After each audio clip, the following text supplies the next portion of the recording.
Hello everyone, welcome to Aesthetic Food Tech. So in this video, I am going to discuss about physical properties of protein and protein denaturation. First of all, let us discuss about physical properties of protein. Most of the proteins are hydrophilic colloids, but some proteins like insulin are crystalline in nature. Physical properties of proteins can be explained based on certain factors.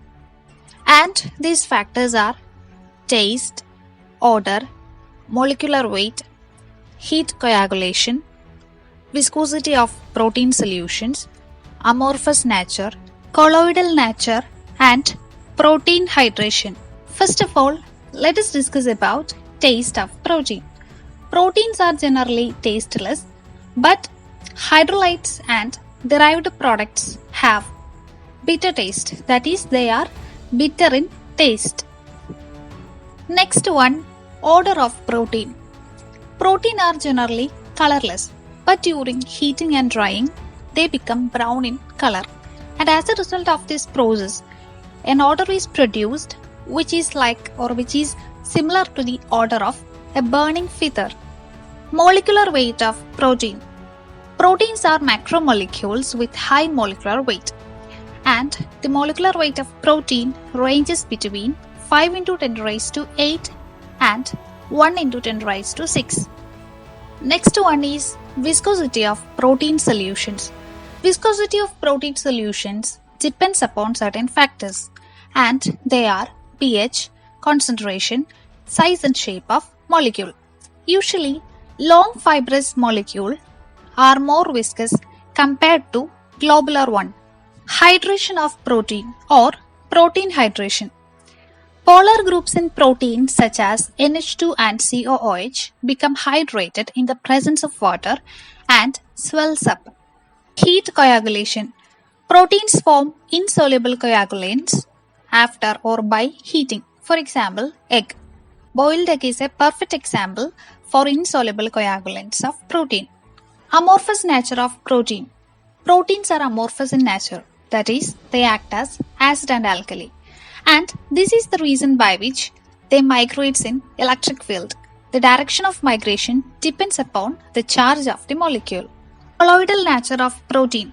Due to their huge size, protein exhibit colloidal nature. Their colloidal properties are scattering of light and extremely slow diffusion. Now, let us discuss about protein denaturation or denaturation of protein. This is actually a process that results in change in the physical properties of protein such as solubility, optical rotation, and also some of the biological properties. The main cause of protein denaturation is when protein react with or when protein come into contact with heat, urea, alcohol, acetone, detergent, etc.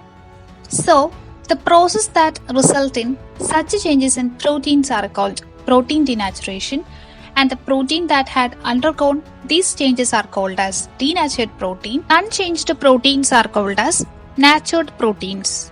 Now, let us discuss about the features of denatured protein. Denatured protein usually precipitate from their solution, and the process is known as coagulation. The feature of denatured protein is that there occurs changes in the conformation of protein, and also usually proteins, especially secondary and tertiary proteins, have foldings. But as a result of denaturation, this folding is lost and unfolding of protein occur. That is, secondary and tertiary structure of protein is completely lost. Even though secondary and tertiary structure is lost, primary structure remain unaffected during denaturation. Other changes is solubility of protein is decreased or lost completely, and also it results in changes in the optical properties of protein.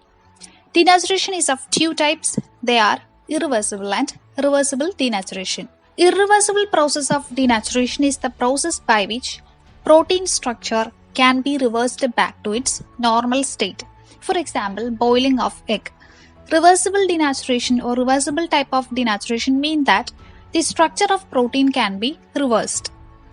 Reversible denaturation is also called as renaturation or refolding. For example, hemoglobin can be denatured using acid, and it can be renatured or reversed back to normal state by a process called neutralization that must be done under proper condition or correct condition.